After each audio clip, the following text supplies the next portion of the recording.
আমার যখন ফুরাবে দিন, আসবে গহীন রাতি।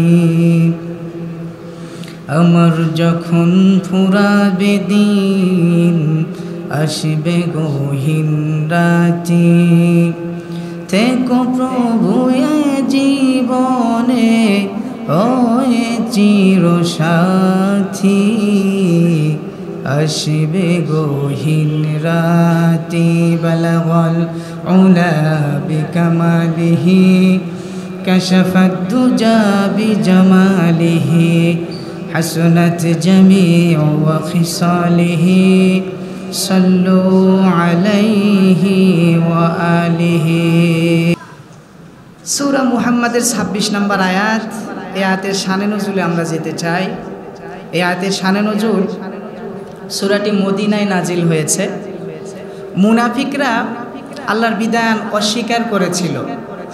যখন কোরআন নাজিল হয় নাই, পূর্বে অনেক বড় বড় কথা বলছিল যে মুহাম্মদ আসতে দেরি, আমাদের মানতে দেরি হবে না।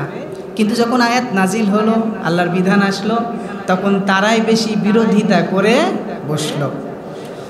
রাসূল সাল্লাল্লাহু আলাইহি সাল্লাম যখন মদিনায় গেলেন, মুনাফিকরা কোরআন যখন নাজিল হলো রাসূলের প্রতি, মুনাফিকরা আল্লাহর বিধান অস্বীকার করে বসল। এবং কেউ কেউ এরকম আছে যে উপরও বিশ্বাস করে কিন্তু ভিতরে ভিতরে আরেকটা, মানে মুখে একটা ভিতরে আরেকটা, আনুগত্যের বাইরে আনুগত্য নাই। এখানে মূল বিষয় হলো মুনাফিকরা রাসূল সাল্লাল্লাহু আলাইহি ওয়াসাল্লামের আনিত বিধান অস্বীকার করেছে। আনিত বিধান কি? কোরআন, যেটা আল্লাহ দিয়েছে, এই বিধান অস্বীকার করেছিল এবং বাইরের দিকে আনুগত্যের ভাব দেখাচ্ছিল। মানে বলে যে আমরা আছি কিন্তু ভিতরে নাই, আর বাইরে আনুগত্য দেখায়। এটা কিন্তু মুনাফিকের চরিত্রের মধ্যে ফুটে ওঠে। এই কথায় আল্লাহ সুবহানাহু ওয়া তাআলা তাদের অন্তরের যে দ্বন্দ্ব, এটা প্রকাশ করে দিয়েছেন মুহাম্মদ সাল্লাল্লাহু আলাইহি সাল্লামকে সূরা মুহাম্মদ নাজিল করে দিয়ে। সুবহানাল্লাহ ওয়া বিহামদিহি। নবী রাসূলকে, আল্লাহ রাসূলকে সতর্ক করলেন এবং সাথে সাথে আমাদের মুহাম্মদ সাল্লাল্লাহু আলাইহি সাল্লামের মাধ্যম দিয়ে সাধারণ মানুষ, আমরা যারা কিয়ামত পর্যন্ত আসব, তাদের জন্য এটা সতর্ক বাণী। সম্মানিত মুসলিম কেরাম, আসুন আমরা আলোচনার দিকে, সামনের দিকে এগিয়ে যাই। আল্লাহ রাব্বুল আলামিন এই সূরা মুহাম্মাদের ২৬ নম্বর আয়াতের মধ্যে কিভাবে মেসেজ দিতে, গভীর মনোযোগ দিতে হবে, কোনো দিকে মন দেওয়া যাবে না।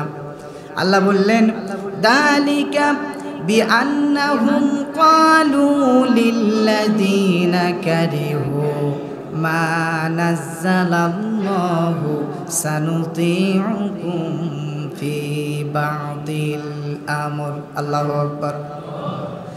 আল্লাহ বললেন, জালিকা, এটি, বিআন্নাহুম, কারণ তারা, ক্বালু, বলেছিল, লিল্লাযীনা কারিহু, তারা যে বিষয়টি অপছন্দ করেছিল, তাদেরকে যারা অপছন্দ করেছিল, মা নাযালাল্লাহ, যা আল্লাহর পক্ষ থেকে নাজিল হয়েছে। তার মানে আল্লাহর পক্ষ থেকে নাজিল হওয়া কিতাব পাওয়ার পরে যারা মুনাফিক, তারা বাইরে বাইরে বলেছে ঠিক আছে, কিন্তু অন্তর থেকে অপছন্দ করেছিল। আজও কিছু মানুষ আছে যারা মুখে মুখে বলে যে আমরা কোরআন মানি, হাদিস মানি, কিন্তু অন্তর থেকে বিশ্বাস করে না আল্লাহর কোরআন কায়েম হোক, ইসলাম কায়েম হোক।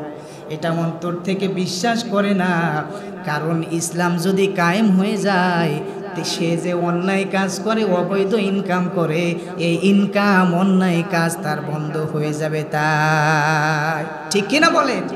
এরকম কিছু মানুষ আজও আছে।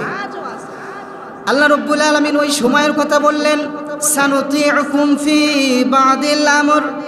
মূলত কিছু বিষয় আছে যারা ওই সময় যারা ছিল, সানুতিউকুম ফি বা'দিল আমর, মুনাফিকরা ইহুদিদের সঙ্গে, মুশরিকদের সঙ্গে মিশে যেত আর বলতো আমরা তোমাদের সঙ্গেও কিছু কিছু বিষয়ে আনুগত্য করব, মেনে চলব।